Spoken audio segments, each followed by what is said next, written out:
Hi everyone, welcome back to my channel. Today's video is part 2 of the mini series that I'm doing here on my channel where I'm showing you how I create my structured gel nails. So the first video was all about the dry prep method and how I dry prep my nails for my gels. And now I'm going to show you how I build my structured gel nails with paper forms and hard gel. And because I have been implementing the dry prep method on my nails like I mentioned in the first video that I learned from Nail Order, I thought it was only fair to use their products while continuing on in this series of building out my nails. But you don't have to have pro-only products for this. If you've been on my channel, you know that I love the Moravin hard gel as well. That's pretty much what I've been using since the start of my channel, actually. It is one of my favorites. I really do like it. But for the sake of, sticking with a theme, I decided to go with the Nail Order. So this is their primer, and this is their hard gel in the shade Vogue. This is their newest color, and I actually love it. It's here on my thumbnail over here. I think it's such a stunning color. So I'm going to show you how I create my structured nails. So just starting off with the Nail Order primer, and I'm going to put a bit of this on each of my nails. You do not need a lot of this. You really don't need too much. It's just a tiny little bit that dries tacky so that we can use it to stick the hard gel on top of. So the Nail Order actually doesn't have a base coat for their hard gels. The primer is all you need. And then the hard gels actually have a base coat and top coat built right into it. So the primer will dry a little bit tacky, and then you can just go right in with this. Now, as that is drying, it only takes a couple of seconds, but as that's drying, I'm going to show you how I use my nail forms. So these are just nail forms I got off of Amazon. I got like a massive roll of them. Here is how I like to do it.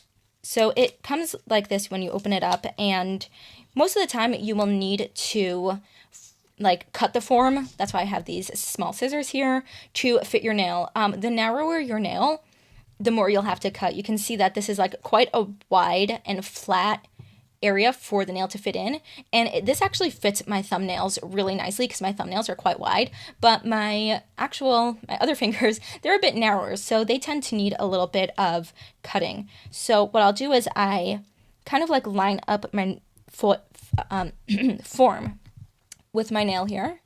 And I'll kind of so you can see there, it doesn't fit completely snugly along the sides over there. And we kind of want the form to fit as snugly as possible. That will prevent product leaking, and it will also just give us the most sound structure. So I'm just going to use these small little scissors. And I usually follow just the lines of the form that are provided. So I will start by cutting around the first line here, and for me, for my nails, that's usually enough, unless I happen to file one of my actual nails a bit thinly, and then I kind of have to work around that. But usually this is enough.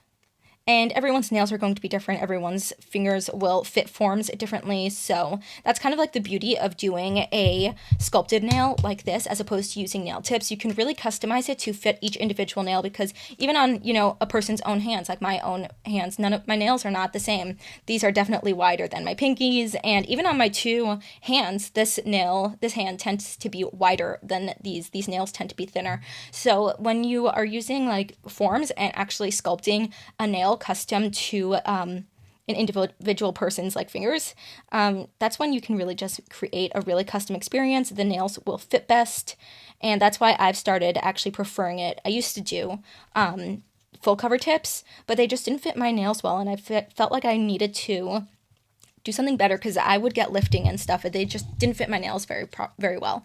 So this is just a great skill to have. Now, some people will push these down and I don't know, kind of use it to secure the form to the finger. They just pop up on me. They don't stay closed. I don't know if it's just because, this is not a particularly strong form or whatever, but they just get in my way. They really annoy me. So I like to cut them right off. And you can, do whatever works for you. That way they're not in my way. So I am opening up the hard gel over here. This is a hard gel, so that means it needs to be filed off. You cannot soak it off with acetone. And just going to open it up here. It's a bit messy, but that's okay. And I've got a gel brush here. And I am going to start first with my extension. As you can see, I like wearing a bit of an extended nail, and I am going to start off by doing the extension. So I grab a bit of gel, and I start from the free edge of the nail where it kind of like starts leaving the skin and kind of like starts hanging off the finger. And I go around the edge to make sure that it's sticking everywhere. We want to make sure that it's got something to adhere to. And then I pull the extension out.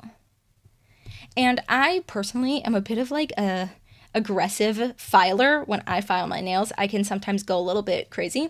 So I like extending my nail a bit longer than I actually want them to be, so that I have room to go nuts when filing and not take down the product too low. And that's like also going to be, a personal decision for you. If you also go crazy with filing, always give yourself room. And even if not, it's like a good idea to just like give yourself some room for error in case you take down the nail shorter than you wanted it to. So I'm just going to do the extension here, and I feather it down onto my natural nail so that it sticks. So you don't want to take off the form and then have your nail not sticking, because that would be really sad. The whole point is we want it to stick. So I'm just making sure that it's connected everywhere along the sides. Making sure I like the shape, because we can always do filing. That's going to be the third video of this mini series, is filing.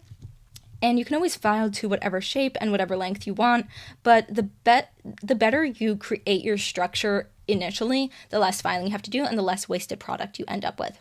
So now that that's pretty much extended, this is not any kind of like structured nail. This is not secure.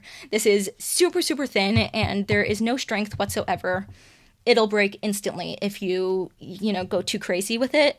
This is really just supposed to be kind of like a fake extension of my natural nail, because my natural nails are short. I like keeping them short, so I create an extension with the gel. So I am just going to pop this into the lamp for a 30-second cure and then move on to the actual structure. Now that that has cured into place, I am going to start with the actual sculpted nail. So I'm starting off with a small amount, going towards the cuticle, not touching it, kind of like pushing the product into the cuticle as opposed to placing it directly near it, and dragging the product across the entire natural nail as well as the whole extension. And this is going to be the slip layer that I'm going to then do at the structured layer on top of. And you want to get close to the cuticle but not touch it, and you want it to be thin by the cuticle. Now gel likes to stick to gel, so if you do a slip layer, then when you go in with your next layer, which is going to be the apex and the structure and the strength of the nail, it'll kind of like flow right where you want it to go. So now I'm going to grab a decent amount of gel, and where you place this is completely up to you. I know that the American style is to place it right here and kind of create the apex right here at the free edge where there is the most stress on your nails. I personally prefer the European method, and that is placing the apex closer towards the back near the cuticle area, like so. Kind of placing it down and then slowly walking the product all the way down the nail. And because gel flows, especially this gel, it's so self-leveling. I love it. I've just used it now for the first time, and I love the way it flows. I'm going to keep my finger pointed at a downward angle so that gravity helps me do my job. This is one of the reasons why I prefer a runnier gel like this as opposed to, a poly gel, or, I've never tried acrylic, but I assume I would feel the same way. I don't like the product just sitting there. I don't like to have to work it too much. I want the product to work for me. So I am going to just use gravity to help. Now, because I did the apex towards the back, I'm going to put my finger like so, kind of like hooked. If you have the apex towards the middle of the nail, you can put your nail upside down completely like this. And again, let gravity pull the gel and bring it into a nice apex that you like. You don't have to work too hard with a runnier gel like this. It will really do the work for you as long as you set up a good base for it. So I'm just leaving my nail like this, kind of letting the structure and the apex create itself. This is such a self-leveling product. I love it. It kind of just really flows. And now that I like the shape of it, again, the sides are not going to be perfect, and that's where the filing comes in. Again, if you are super picky or if you're great at applying gel, you might have a better structure, and the better the structure is in the beginning, the less filing you have to do. But I like how that is looking. I like the apex in the back there, so I'm going to give this a cure. Now that that has gotten a full cure and is out of the lamp, I like tapping it like this. Can you hear it? It's the mic picking it up. That nice hard tapping lets me know that it is fully cured. So I'm going to remove the form by kind of squeezing and removing down. And there's a nail. Now again, it's going to need some filing and it's going to need some shaping, but that's going to be in the next video. So now I'm going to go form up the rest of my nails and do the same process over.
And that is all there is to it. I've got all of my extensions on, and they definitely need to be filed, especially that pinky. I don't know what happened there.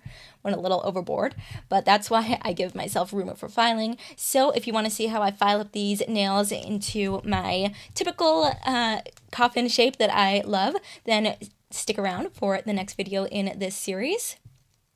And I will see you all in my next video. Bye!